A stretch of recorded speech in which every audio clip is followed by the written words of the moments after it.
అందరికీ నమస్కారం అండి. యూత్ ఫ్యామిలీ చూస్తున్న ప్రేక్షకులందరికీ నమస్కారం. ప్రతి ఒక్కరికి నా నమస్కారములు.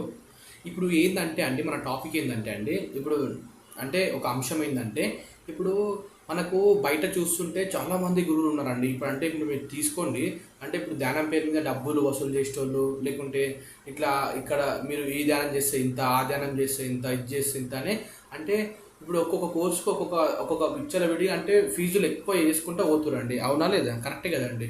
అంటే నేను చెప్పేది ఏంటంటే ఇప్పుడు అంటే నాట్ ఓన్లీ ధ్యానం అండి. ఇప్పుడు ధ్యానం ఒక్కటి ఆ పేరు పెట్టున్నారు. వాళ్ళకు ఇంకా అంటే స్వానుభవం ఒక భగవంతుని అనుభవం ఉండదు. ప్లస్ ఇంకోటి ఏంటంటే వాళ్ళు ఏదో ఇప్పుడు ఏదో ఒక చేసినామా, ఇట్లా కూర్చొని ఒక గంట సేపు చేసినామా చదువు కదా అంతే.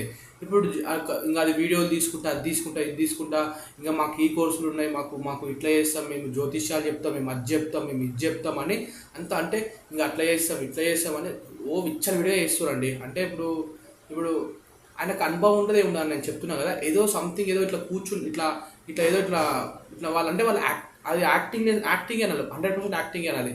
ఇప్పుడు ఇప్పుడు ఇప్పుడు మేము ఇట్లా జ్యోతిష్యాలు చెప్తాం మేము, లేకుంటే మళ్ళీ మీ మీ మీ రాత మారుస్తాం, మీ తలరాతలు మారుస్తాం, మీది అది మారుస్తాం, ఇది మారుస్తాం అని అంటాడు. అట్లా అంటోళ్ళు అదే వాడి తలరాత బాగుంటే వాడు డబ్బులకి ఎందుకు ఎట్టుకుంటాడు చెప్పండి అదే కదా. ఇప్పుడు నిజంగా వాడు దైవ అంటే ఒక దేవుని కార్యక్రమం చేస్తే పైసలు తీసుకోడు కదా, ఫ్రీగా చెప్తాడు కదా. ఇప్పుడు వాని అంటే వాళ్ళ జీవన విధానం అంటే అట్లా వాళ్ళ జీవన విధానం దానికోసం ఎక్కువ వస్తారు మనుషులు దానికి ఎక్కువ అట్రాక్ట్ అవుతారు కాబట్టి ఆడికి వెళ్తారు. అంటే అట్లా ఇట్లా చేస్తే మంచిగా ఇప్పుడు ఎక్కువ వస్తాయి, డబ్బులు వస్తాయి, డబ్బులు అయితే పక్క వస్తాయి కదండి. దానికి ఇంకా అరే అది కొంచెం ప్రజలకు కూడా ఇంట్రెస్ట్ ఉంటుంది. అరే మన తర్వాత ఏమవుతాయి అంటే అరే వాని తర్వాత బాగుంటే ఫస్ట్ వాడే అది ఎందుకు డబ్బుల గురించి డబ్బులు కావాలి, సంథింగ్ ఏదో కావాలి డబ్బుల ఆశ మీద మన బతుకు ముందరకు సాగాలి కాబట్టి అట్లా పెట్టుకుంటాడు.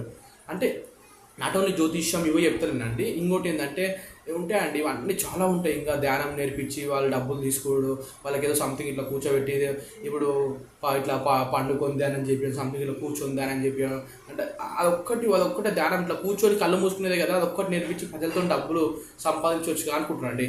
అందరు వాళ్ళకు అంటే నాలెడ్జ్ అంత వాళ్ళు ఎట్లా వస్తారు అంటే స్వానుభవం ఉండదండి అట్లాంటి వారికి. మనకు చూస్తేనే గుర్తుపట్టాలండి, అట్లా ఉండాలి మనం కూడా. అంటే ఎవరు నిజంగా కరెక్ట్ గురువు, ఎవరు నిజంగా కరెక్ట్ వాళ్ళని చూసి గుర్తుపట్టాలి. ఇప్పుడు ఉన్నాయండి, ఇప్పుడు వాళ్ళకు ఎట్లా వాళ్ళు చెప్పేవి ఎట్లా చేస్తారంటే అంటే చెప్పి మళ్ళీ ఎట్లా చెప్తారంటే అప్పసు తీయగా చెప్తారండి. ఇట్లా తీయగా అంటే స్వీట్ ఉంటుంది కానీ మనం స్వీట్ ఇప్పుడు నోట్ వేసుకుంటే తీయగా ఉంటుంది. అరే ఎంత బాగుంది అనుకుంటాం కదా, మనం కూడా అలా మాట్లాడితే ఎంత బాగుందని అట్లా అనుకుంటాడు చెప్తారు. ఎట్లా అంటే అలా ఎట్లా చెప్తారంటే బుక్స్ మన బుక్స్ ఉంటాయి కదా, చాలా బుక్స్ ఉంటాయి. ఇప్పుడు చాలా బుక్స్ వచ్చాయి ధ్యానం పేరు అన్ని పేరు చాలా టాపిక్స్ మీద చాలా బుక్స్ వచ్చినాయి. ఇప్పుడు ఆ బుక్ తీసుకుంటారా, ఇంకా బుక్ తీసుకొని ఇంకా మొత్తం చదివేస్తారు. ఇంకా మొత్తం ఇంకా కొడతారు బట్టి లేకుంటే వాళ్ళ ఇంకా బుక్ చదువుతారు. ఇప్పుడు మనం స్టూడెంట్స్ ఉంటామండి, స్టూడెంట్స్ ఇట్లా చదువుకుంటూ ఉన్నాం స్టూడెంట్స్ కదా. ఎవరన్నా ఒక బుక్ చదివి మనకి ఇటు కొంచెం చదివితే మనకి ఎక్కదా అని ఎక్కుతుంది కదా, మన ఇట్లయితే ఉంటుంది ఇది అని కదా. ఆ బుక్ చదివినామా ఇంకా వచ్చినామా కూర్చున్నామా ఇంకా చెప్తూనే ఉంటారు. ఇంకా అట్లా ధ్యాన పేరును చాలామంది పైసలు వసూలు చేస్తారండి, వాళ్ళ నమ్మకాన్ని అని చెప్తున్నా. ఎందుకంటే ఇప్పుడు మనం ధ్యానం గురించి అంటే చాలా తిరుగుతామండి. దైవానుగ్రహం దొరకాలి, దైవం నిజం తెలుసుకోవాలి, అసలు నా పరమాత్మ తెలుసుకోవాలి, అంటే ఈ లైఫ్ ఎందుకు ఉందని తెలుసుకోవాలి, మన కర్మలు ఏంది, పూర్వజన్మ ఏంది, గత జన్మలు ఏంది, మళ్ళీ అసలు నిజంగా ఏంది, అసలు మనం ఆ దైవంలోకి వెళ్ళినాక దైవం లీనమైన మొత్తం మనమే అయిపోవాలి. అంటే మనం ఒక దైవం గురించి తెలుసుకోవాలి, ఒక నిజమైన మన మానవ జన్మ ముఖ్య లక్ష్యం తెలుసుకోవాలి అనుకున్న వాళ్ళు అంటే వాళ్ళు తిరుగుతారండి, చాలా తిరుగుతారు. అక్కడిక్కడ ఆ గురువు ఈ గురువు అని అన్నీ తిరుగుతారండి. తిరుగుతుంటే ఏమవుతాయంటే మన పైసలు వేస్ట్ అవుతున్నాయి. అవునా? ఫస్ట్ పాయింట్, మన పైసలు వేస్ట్ అవుతున్నాయి. మన పైసలు పోయినా సరే అండి, కానీ మన టైం వేస్ట్ అవుతుంది. ఇంకోటి ఏంటంటే మన మైండ్ కూడా అసలు ఎట్లుంటుంది అంటే ఇట్లా తిరుగుతుంది, మనకు పని చేయదు అసలు. అరే ఎవరిని నమ్మాలి, ఇట్లా అవుతురు కదా, ఇట్లా అయిపోతురు కదా, ఎవరిని నమ్మాలని అదొకటి ఉంటుంది. అందుకని మనం ఎప్పుడైనా సరే నిజమైన గురువుని పట్టుకోవాలండి. నిజమైన ఎవరైతే మంచిగా మనకు అంటే పైసలు తీసుకోకుండా మంచిగా మంచి గురువు మంచిగా ఎట్లా అంటే అందరికీ దీక్షలు తీసుకోవడం మంచిగా చేస్తారు. కానీ నేను చెప్పిన ఆల్రెడీ ఎట్లా అంటే నేను మా గురువు ఉంటాడు, జ్ఞానగిరి మహారాజు ఉంటాడు, ఆయనతో తీసుకుంటే బెస్ట్ అని చెప్పిన. ఎందుకంటే ఆయన చూశాను కాబట్టి నేను ఆయనతో తీసుకోమని చెప్పిన. ఆయన లాంటి వాళ్ళు ఉంటారు కదండి. అంటే ఇప్పుడు ప్రపంచంలో మన నిజమైన గురువులు తక్కువ ఉంటారండి. వాళ్ళు తక్కువ ఉంటారు. వాళ్ళు ఇట్లా ప్రచారాలు ఇట్లా మళ్ళీ ప్లస్ ఇట్లా డబ్బులు ఇట్లా తీసుకోవాలి అంతా ఏదో షో అప్ ఇట్లా చేయరండి. వాళ్ళు నిజమైన గురువులు ఎట్లుంటారు అంటే అరే వచ్చిన వాళ్ళకి తీసేసినామా, మంచిగా మంచిగా ముఖపు అకామిడేషన్ ఫుడ్ ఇట్లా పెట్టినామా ఉంటుంది. కానీ నిజమైన వేరే వాళ్ళు ఎట్లా అంటే అంటే నేను చెప్తున్నా అండి, సరే పైసలు కొందరు తీసుకుంటారండి, కొందరు తీసుకుంటారు ఎందుకంటే సరే వాళ్ళ ఆశ్రమం నడవడానికో లేకుంటే డెవలప్మెంట్కో అనుకోండి. కానీ అట్లా సరే తీసుకుంటే కొంచెం తీసుకోనండి. నేను చెప్తున్నా ఏంటంటే వాళ్ళకు నిజంగా ఇక్కడ ఒక దైవానుగ్రహం అనుభవం ఉంటేనే వాళ్ళు చెప్పాలని నేను చెప్తున్నాను. ఒకటి పాయింట్ ఏంటంటే వాళ్ళు ఇప్పుడు ఏంటంటే ఇప్పుడు మన స్వామి ఏం చెప్తారంటే మా గురువుగారు ఇప్పుడు దైవ జ్ఞానం, దైవ ధ్యానం, ఇంకోటి ప్రపంచ అది భగవంతుని ధ్యానం ఎప్పుడు మనం ఉచితంగా ఇవ్వాలి, పైసలు తీసుకోవద్దని ఒక మాట అయితే చెప్తున్నానండి.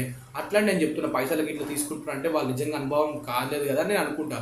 అంటే ఇంకేంటంటే వాళ్ళు నిజంగా అనుభవం అయితేనే చెప్పాలండి మనం ఎందుకంటే మనం అది మన మామూలు విషయం కదా అంటే అది ఇప్పుడు మానవ జన్మ ముఖ్య లక్ష్యం ఎక్కడ పోయి అక్కడ ఆ కాస్త ఆ దైవాన్ని మనం దైవ ధ్యానం చేసుకుంటా పోతుంటే ఆ జన్మ ఎందుకు తీసుకున్నాం, మనం ప్రపంచం తర్వాత నథింగ్ మొత్తం ఇట్లా మొత్తం అయిపోతాం అని ఉంటుంది కదండి. అంత అంత అంటే మనం అసలైన జీవితాన్ని టేస్ట్ చేస్తున్నాం కాబట్టి అక్కడ మనం కరెక్ట్ ఒక మంచి గురువుని ఎంచుకోవాలండి. నేను చెప్తున్నాను మంచి గురువుని ఎంచుకోవాలి అంటే ఇట్లా నీతి నిజాయితీగా ధర్మంగా న్యాయంగా ఉన్న గురువుని ఎంచుకోవాలండి. మనం ఏదో ఇట్లా ఇప్పుడు అరే అంటే మనం చూడాలండి, అంటే మనం అంటే ఎట్లా అంటే మంచి గురువుని ఎంచుకున్నాక ఒక గురువుని ఎంచుకున్నాక మళ్ళీ okay is the correct one అని గురువుని ఎంచుకున్నాక మనం ధ్యానం చేస్తుంటే మంచి మంచి అనుభవాలు వస్తుంటే అప్పుడు మనకు తెలుస్తుంది కండి, మనకు చెప్పిన గురువుగారు చెప్పిన ధ్యానాలు అన్నీ తెలుస్తాయి కదా. తెలిసినాక మనం ఇంకా ఆ గురువుతోనే ఆగిపోవాలండి. ఇంకా మళ్ళీ వేరే గురువు ఆ గురువు ఈ గురువు అని మనం అంటే వెళ్ళండి చూడండి. బట్ ఏంటంటే మనం దాంట్లో డీప్గా వెళ్ళొద్దు. అంటే అవి ఇవి అన్నీ చేసుకుంటూ పోదాం. ఒక ధ్యానం చేస్తే ఒక మంచి ధ్యానం ఒక మంచి పెట్టుకొని అదే ముందరికి వేసుకుంటూ పోతుంటే మనం ఎదుగుకుంటూ పోతున్నాం, పైనకి ఎదుగుకుంటే చిన్నగా ఎదుగుకుంటూ పోతాం. కానీ ఇంకా అది చేసి మళ్ళీ ఇది చేస్తే మనకంటే కరెక్ట్ ఏది చేయాలి అర్థం కాదు, ఎక్కడ అర్థం కాదు. ఎందుకంటే ఒక మంచి గురువుని ఎంచుకున్నాక ఆ గురువుని మంచి okay is the correct one మనకు అనిపిస్తే ఇక్కడ మనం ఆ ధ్యానం చేసుకుంటూ పోయి మనం ముందు మంచిగా ఎదుర్కొంటూ పోతే మనం ఆ దైవానుగ్రహం మనకి ఎప్పుడు మనకు పక్కగా అవుతుంది. అందుకని ఇట్లా గురువు అంటే కొన్ని స్వాములు కూడా చాలామంది ఉంటారండి, పైసల పేరు మీద ఇట్లా వసూలు చేయడం లేకుంటే ఇంకా అన్ని పైసలు పెట్టడం ఇప్పుడు వాళ్ళు నిజంగా ఒక భగవంతుడి అని చెప్పాలనుకుంటే వాళ్ళు ఫ్రీగానే చెప్తారండి. అరే మేము భగవంతుడి అని చెప్తున్నాం కదా, మనకి ఎందుకు పైసలు వద్దామో మనం పైసలు ఆశించని చెప్తారు.